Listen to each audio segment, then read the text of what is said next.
अस्सलाम वालेकुम। साक्षी खबर में आपका इस्तकबाल है। आज 15 शाबान है। सुर्खियों से पहले सुनते हैं हदीस शरीफ।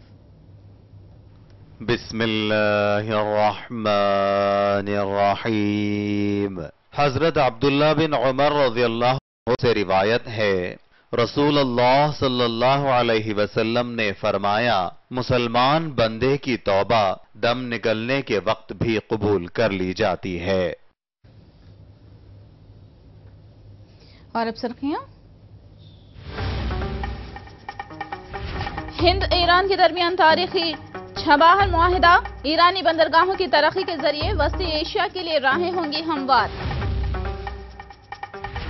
श्रीनगर में वक्फे से दहशतगर्दों के 2 हमले, पुलिस काफिले के 2 जवान हलाक, 2 जख्मी। जयललिता समेत 28 रुकनी काबीना को गवर्नर रोशैया ने दिलाया हलफ। तकरीब में वेंकैया नायडू और स्टालिन भी हुए शरीक। हॉल चेक्स की अदायगी में ताखीर, किसानों ने सीआरडीए ऑफिस को ताला डालकर किया एहतजाज।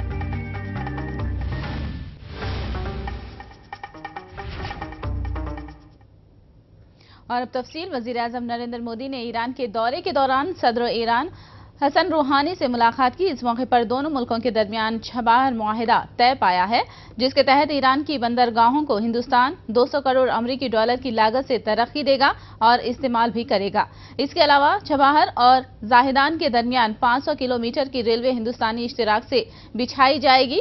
मोदी ने हिंद ईरान ताल्लुकात को तारीखी और दोस्ताना करार दिया। मोदी अपने दौरे के दौरान तेहरान में Indian cultural festival in Iran का भी इफ्तिताह करने वाले हैं।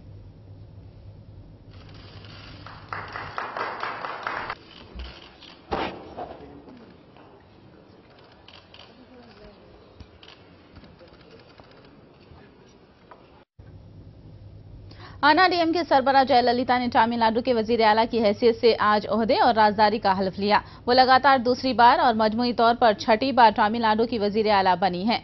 मद्रास यूनिवर्सिटी के इहाते में जयललिता की हलफबरदारी तकरीब मुनक़िद हुई। हलफबरदारी तकरीब में चंद एक अहम शख्सियात ने शिरकत की, जिनमें मरकजी वजीर वेंकैया नायडू, करुणानिधि के बेटे स्टालिन और फिल्म अदाकार शरद कुमार भी शामिल हैं।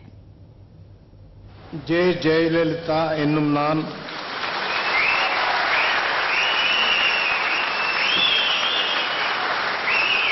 ஜெய ஜெயலலிதா என்னும் நான் சட்டப்படி அமைக்கப்பெற்ற இந்திய அரசியல் அமைப்பின்பால் உண்மையான நம்பிக்கையும் மாறா பற்றும் கொண்டிருப்பேன் என்றும் இந்திய நாட்டின் ஒப்பில்லாத முழுமுதல் ஆட்சியையும் ஒருமையையும் நிலைநிறுத்துவேன் என்றும்। जयललिता के साथ उनकी 28 रुकनी काबीना ने हलफ लिया। साबिक की तरह तमाम वज़रा ने इज्तिमाई तौर पर हलफ लिया। जयललिता की काबीना में इस बार 13 नए चेहरों को मौका मिला है, जिनमें 3 खवातीन शामिल हैं। ओ पन्नीरसेल्वम एन्नुम नान, திண்டுக்கல் சி சீனிவாசன் என்னும் நான், எடப்பாடி கே பழனிசாமி என்னும் நான், செல்லூர் கே ராஜு என்னும் நான், பி தங்கமணி என்னும் நான், எஸ்பி வேலுமணி என்னும் நான், டி ஜெயக்குமார் என்னும் நான், சிவி சண்முகம் என்னும் நான், கேபி அன்பழகன் என்னும் நான், கேசி கருப்பணன் என்னும் நான், பி சரோஜா என்னும் நான், எம்சி சம்பத் என்னும் நான், ஆர் காமராஜ் என்னும் நான், ஓஎஸ் மணியன் என்னும் நான், தமிழ்நாடு அரசின் அமைச்சரவையில் எனது கவனத்திற்கு உள்ளாவதும் தெரியவருவதுமான எந்த பொருளையும் அமைச்சரின் நடவடிக்கைகளை உரியவாறு பலரிடமோ நேர்முகமாகவோ மறைமுகமாகவோ அறிவிக்கவோ வெளிப்படுத்தவோ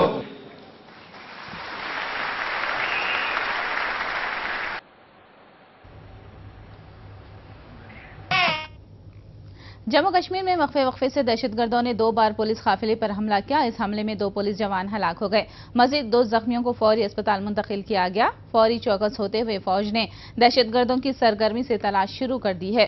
फौजी अफसर सतीश दुआ ने कहा कि हमलावरों को पकड़ने में कोई कसर बाकी नहीं रखेंगे।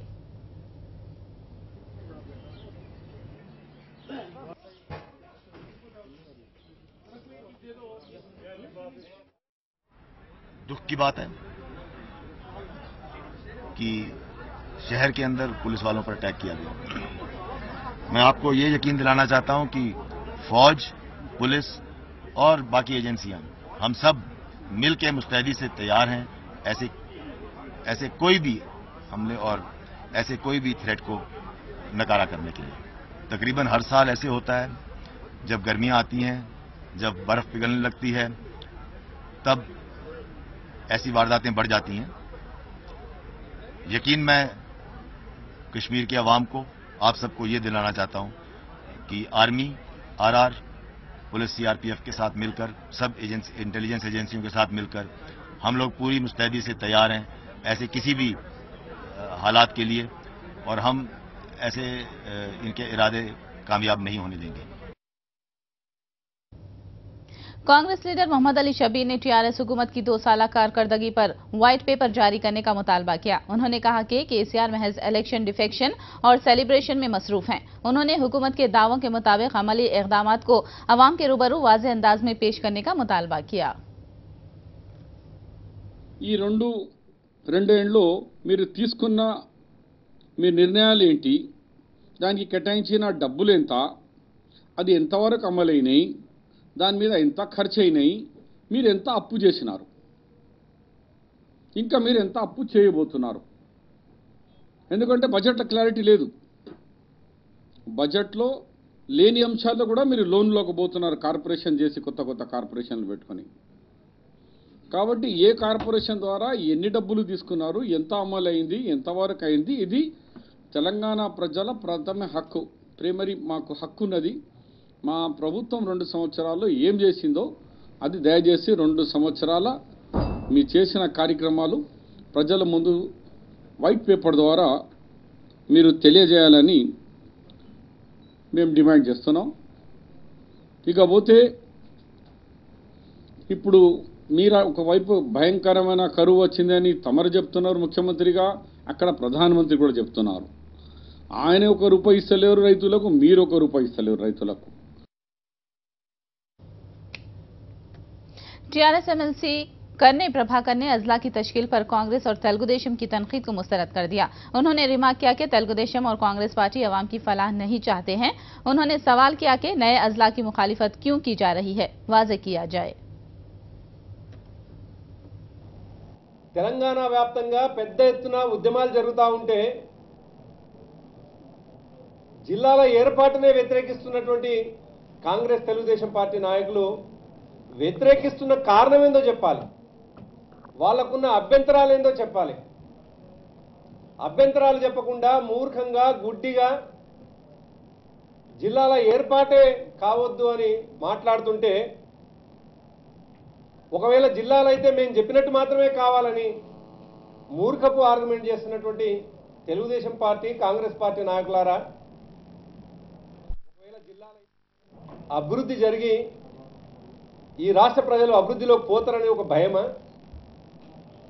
ఈ రాష్ట్ర ప్రజలు అభివృద్ధి చెందితే అది ఎక్కడ టీఆర్ఎస్ పార్టీకి, ఈ ప్రభుత్వానికి మంచి పేరు వస్తుందేమన్నటువంటి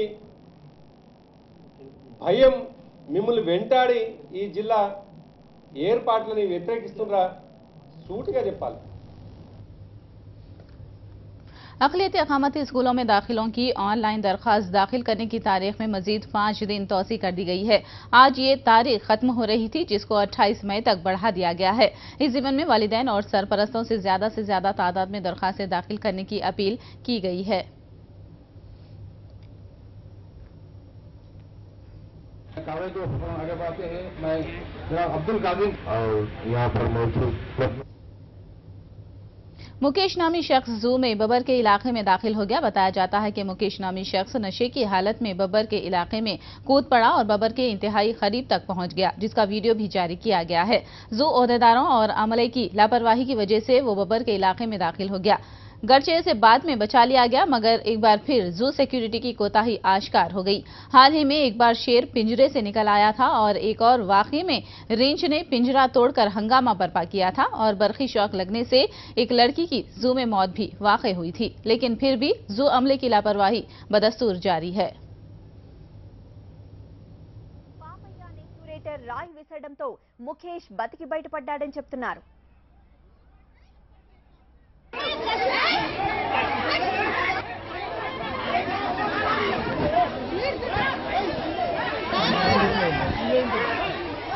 సమ్ 4-5 మెంబర్స్ వాళ్ళు వచ్చారు, కానీ जू पार्क में सिक्योरिटी सख्त की जाएगी और नागेहानी सूरत हाल से निपटने के लिए पुख्ता इंतजाम किए जाएंगे। जू ओहदेदार ने ये बात कही। उन्होंने कहा कि एक तरफ अगर जू अमले की लापरवाही है तो दूसरी तरफ अवाम भी जू के खवायद को फलांगते हैं, जिससे सिक्योरिटी के मसाइल पैदा होते हैं। हाँ, हर जगह सिक्योरिटी रहती है, एक पॉइंट टू पॉइंट सिक्योरिटी रहती है। उसके अलावा मोबाइल सिक्योरिटी भी रहती है, हमारे पास सिक्योरिटी पर्सनल है। उसके अलावा पुलिस वाले भी रहते हैं। After this incident we have decided कि ये कार्निवोर्स जहाँ पर है we will put more people over there, specially Saturday Sundays को जब ज़्यादा लोग होते हैं तो हम लोग और ज़्यादा लोगों को वहाँ डिप्लॉय करेंगे। इसके अलावा हम ज़्यादा पुलिस मेंबर्स को भी लेने की कोशिश करेंगे और उन्होंने कहा है कि वो हमें प्रोवाइड करेंगे ताकि वो लोग भी चक्कर काटते रहें और इस तरह से लोग कभी अगर रूल फॉलो नहीं करते हैं तो वो लोग भी उनको कॉशन करेंगे। सो जो भी ज़रूरत पड़ेगी हम लोग करेंगे। बबर के इलाके में दाखिल होने वाले मुकेश ने कुछ अजीब जवाब दिया। उसका कहना है कि उसे बबर से डर नहीं लगता और उसने बताया कि उसने पानी में इसीलिए छलांग लगाई कि उसका नशा उतर जाए। कुछ भी लड़ाई नहीं होती उसकी। मैं शेर और शेरनी तो वहीं पे थे। शेरनी पानी के अंदर नहीं घुसी, शेरनी के पीछे शेर खड़ा था और पानी के अंदर किनारे पे मैं खड़ा था। पुलिस भी पहुंच गई थी, वहां पे पहुंची हुई थी और 2000 आदमी वहां पे खड़े थे। मैं वहां पे कूद के गया, फिर मैं तिरता मेरे को बोला हुआ, उसने सिक्योरिटी वाले ने इसने भगाया, बोल तू भगिया। उसने डोर भगाई, कोई डंडा भगाता है, कोई जेवड़ा भगाता है। मैंने बोला क्या जेवड़ा फेंकूंगा, मैं तिरता भगिया। फिर वापसी वहां तो कोई अधिकारी कोई नहीं थे वहां पे। जिस टाइम के अंदर कोई नहीं था, नहीं कूदता नहीं। अधिकारी होता तो क्यों कूद नहीं देता। वो तो हम चैतन्यपुरी के अंदर तो हेलमेट ये रहता है, हम इतना जाते हैं तो कूदने के वजह ये था। अब हमारे कोई साथी ना कहाँ जाएंगे कहाँ क्या करेंगे। अब तो पीण आएगा, इसमें कूदेंगे तो पैंट नशा तो उतर जाएगा। ये काम था। वहीं पुलिस का भी कहना है कि मुकेश नशे की हालत में ही शेर के इलाके में घुस गया था। मुकेश पुलिस की हिरासत में है और उससे तिब्बी जांच के अलावा पूछताछ भी की जा रही है। ఇంతకు ముందు కూడా చాలా రిటర్న్ రిప్రజెంటేషన్స్ ఇచ్చాము జూ అధికారులకు. సాధారణంగా తరచుగా జూ అధికారులు మారడం వల్ల కోఆర్డినేషన్ దెబ్బతింటుంది. ఇప్పుడు కొత్తగా ఐఎఫ్ఎస్ ఆఫీసర్ వచ్చారు, వారితో కూడా మేము ఒక కోఆర్డినేషన్ మీటింగ్ పెట్టి జూలో సెక్యూరిటీ ఏ విధంగా పెంచాలి, జూలో సెక్యూరిటీ స్ట్రెంగ్త్ కూడా చేయాలి, తర్వాత సీసీ కెమెరాలు కూడా పెట్టాలని కూడా మేము వారితో డిస్కస్ చేసి ఆ విధంగా ఇంకొకసారి ఇటువంటి సంఘటన కాకుండా చూస్తాం మేము. సార్ ఫైనల్గా ఒక మాట సార్, ఇతని కండిషన్ ఎట్లుంది? సైకలాజికల్గా ఇతను ఏమైనా ఇంబ్యాలెన్స్ ఉన్నట్టు అర్థమవుతుందా సార్? ఇతని బ్యాక్గ్రౌండ్ ఏంటి సార్? ఇతను ఒక నెల క్రితం రాజస్థాన్ నుంచి వచ్చాడు ఇక్కడ మెట్రో వర్క్స్లో పనిచేయడానికి. అతని దగ్గర ఐడి కార్డు పట్టి అతను హెల్పర్గా పనిచేయడానికి వచ్చాడు. నాగోల్లో ప్రస్తుతం పనిచేస్తున్నాడు. అతను తాగిన మైకంలోనే చేశాడని మాకు అర్థమవుతుంది. हैदराबाद के बंजारा हिल्स की रोड नंबर 13 पर एक बड़ा पेड़ गिर पड़ा, जिसके साथ वहां मौजूद बरखी खंभा भी गिरने से रास्ता बंद हो गया और इलाके में बिजली चली गई। इस हादसे में 3 अफराद जख्मी हो गए हैं। बताया जाता है कि पिछले दिनों तेज हवाओं और बारिश से इस पेड़ की पकड़ कमजोर हो गई थी, जिसके बाद आज और सुबह के औकात में ये दरख्त गिर गया। जाय हादसे पर खैरताबाद के रुकने असेंबली चिंतला रामचंद्र रेड्डी ने राहतकारी कामों का जायजा लिया।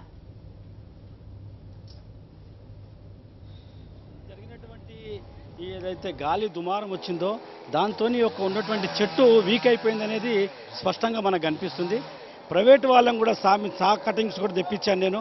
ఆ ప్రైవేట్ అబ్బాయి అక్కడ కట్ చేస్తున్న అబ్బాయి కూడా ప్రైవేట్ అబ్బాయి. ఫైర్ సర్వీస్ వాళ్ళకు కూడా చెప్పాను, మున్సిపల్ అధికారులకు చెప్పాను. ఇంతవరకు మున్సిపల్ అధికారులు ఇంతవరకు కూడా స్పందించలేదు. ఎంఆర్ఓ డిపార్ట్మెంట్, రెవెన్యూ డిపార్ట్మెంట్ కూడా చెప్పాను. అదే రకంగా ఎలక్ట్రికల్ వాళ్ళకు కూడా చెప్పాను. వీళ్ళందరినీ కూడా కోఆర్డినేట్ చేస్తూ మరి ఇది వెంటనే ముందు ఇది క్లియర్ చేసి, దెబ్బలు తగిలినటువంటి ముగ్గురు దెబ్బలు తగినాయి. ఒక బాబుకు మాత్రం హెడ్ ఇంజ్యూరీ అయింది. అతను వెంటనే హాస్పిటల్ కూడా ఈ ముగ్గురిని కూడా పంపడం జరిగింది. तेलुगु फिल्म अदाकार महेश बाबू की अहलिया ने पंचायत राज वजीर जुबली कृष्णा राव से सेक्रेटरिएट में मुलाकात की। उन्होंने सिद्धापुर गांव को अपनाया है, जिसे वो मॉडल गांव बनाने के हवाले से कोशिश कर रही हैं। नम्रता और महेश बाबू की जानिब से तरक्की दिए जा रहे इस गांव के दरकार सहूलतों की खातिर रियासती वजीर से नुमाइंदगी की गई है।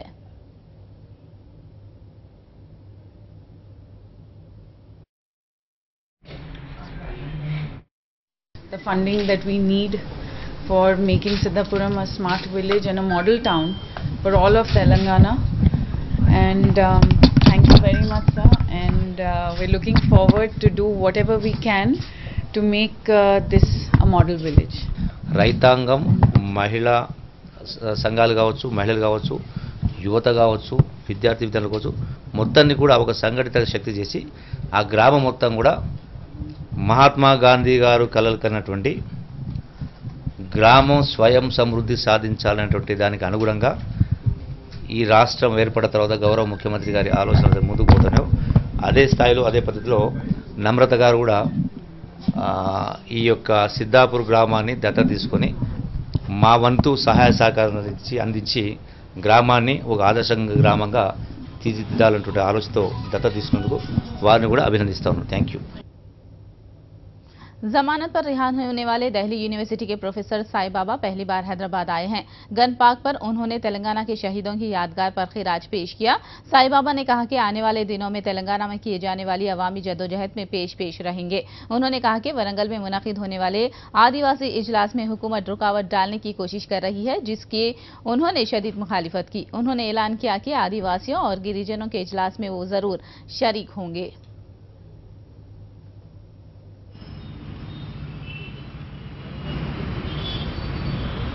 जोहार जोहार जोहार जोहार వీరులకు జోహార్ జోహార్ జోహార్ తెలంగాణ అమర వీరులకు జోహార్ జోహార్ చెప్పండి. తెలంగాణ అమరవీరులు నాకు స్ఫూర్తి. నాకు వాళ్ళ నుంచే నేను సామాజిక కార్యకర్తల నుంచి కార్యక్రమాలను నిర్వహించడం నేర్చుకున్నాను. కాబట్టి ఇక్కడ తెలంగాణ అమరవీరులకు దాదాపుగా 60 నుంచి ఇప్పటి వరకు జరిగిన అందరి అమరవీరులకు శ్రద్ధాంజలిని అర్పించి నాకు మళ్ళీ సామాజిక కార్యక్రమంలోకి పబ్లిక్ జీవితంలోకి రావాలని నిర్ణయించుకున్నాను. स्कूल फीस रेगुलेशन जेएसी ने डीएससी से कबल एहतजाज करने का ऐलान किया है। जेएसी अहदेदारों का कहना है कि हुकूमत असेंबली तक फीस के मामलात पर मुबाहिस करती है, मगर कोई ठोस एक्शन नहीं लिया जाता और अब तक की गई जांच रिपोर्टों को उन्होंने मंजरेआम पर लाने का मुतालबा किया।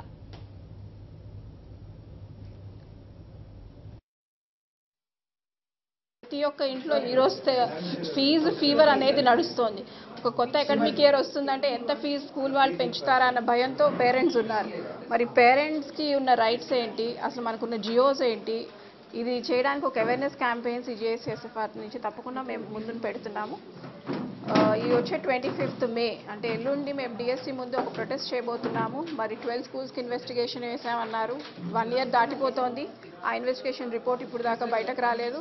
మళ్ళీ ఇంకో 162 స్కూల్స్ ఎక్కడ పేరెంట్స్ మాకు కంప్లైంట్ చేస్తున్నారు, గవర్నమెంట్ని వదిలేశారు, మా దగ్గరకు వచ్చి మరి ఎలా మేడం అని అంటే వాళ్ళని కూడా హైకోర్టులో మేము ఆ నేమ్స్ తీసుకుని ఆ 162 స్కూల్స్ కూడా ఇన్వెస్టిగేషన్ చేస్తున్నామని కమిషనర్ గారు చెప్పారు. మరి దాని రిపోర్టు అసలు ఎంతవరకు వచ్చింది కూడా మాకు తెలియటం లేదు. మరి ఇంత కన్ఫ్యూజన్లో పేరెంట్స్ ఎలా ఉంటాం? మరి June 10th నుంచి అన్ని స్కూల్స్ స్టార్ట్ అయిపోతున్నాయి. మరి ఫీజులు కట్టాలా వద్దా నా పేరెంట్స్ కన్ఫ్యూజన్ని దూరం చేయడానికి ఎల్లుండి మేము డిఎస్సి ముందు ప్రొటెస్ట్ చేస్తున్నాము. इस्माइल नामी शख्स के कत्ल के मामले को पुलिस ने हल कर लिया। शफी और उसके साथियों की जानिब से जाती दुश्मनी की बुनियाद पर कत्ल करने का इंकशाफ हुआ है। इस्माइल की मां की शिकायत पर पुलिस ने मामला दर्ज करते हुए कार्रवाई के दौरान हकायक मंजर-ए-आम पर आए हैं, जिसको डीसीपी ने प्रेस कॉन्फ्रेंस के जरिए बयान किया।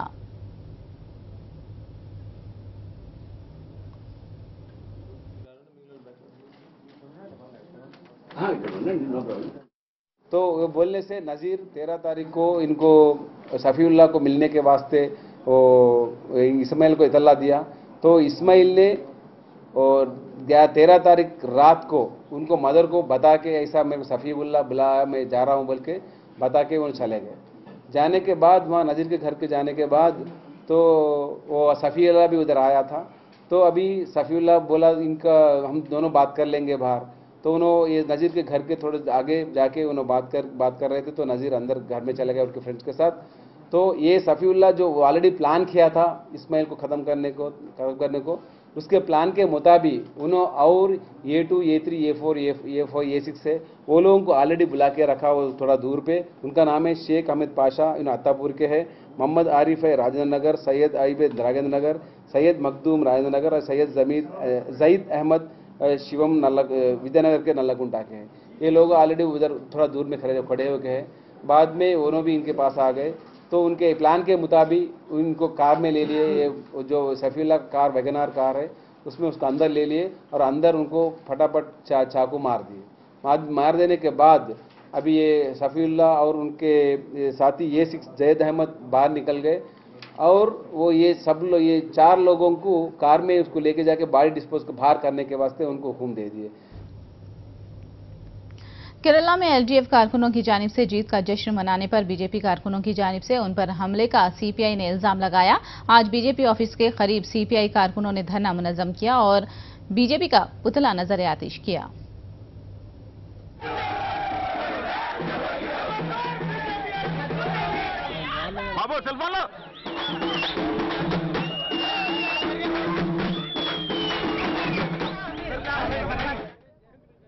కేరళ రాష్ట్రంలో వామపక్ష ప్రభుత్వం సాధించిన విజయాన్ని జీర్ణించుకోలేని బీజేపీ శక్తులు అక్కడ వామపక్ష పార్టీలపైన శ్రేణులపైన జరుగుతున్న విజయోత్సవాలపైన విశేషణారహితంగా దాడులు చేయడానికి పూనుకున్నారు। ఆ దాడుల్లో అనేక మంది వామపక్షాల కార్యకర్తలు గాయపడ్డారు। ఈ రకమైనటువంటి ధోరణులని మేము తీవ్రంగా ఖండిస్తున్నాం। అది అక్కడితో ఆగకుండా ఢిల్లీలో కేంద్ర సిపిఎం కార్యాలయం పైన కూడా దాడి చేయబోనుకోవడం అనేది బీజేపీ శ్రేణుల యొక్క దుస్సాహసాన్ని తెలియజేస్తోంది। ఈ రకమైనటువంటి ధోరణిని దేశవ్యాప్తంగా ఎదుర్కోవాల్సిన అవసరం ఉంది।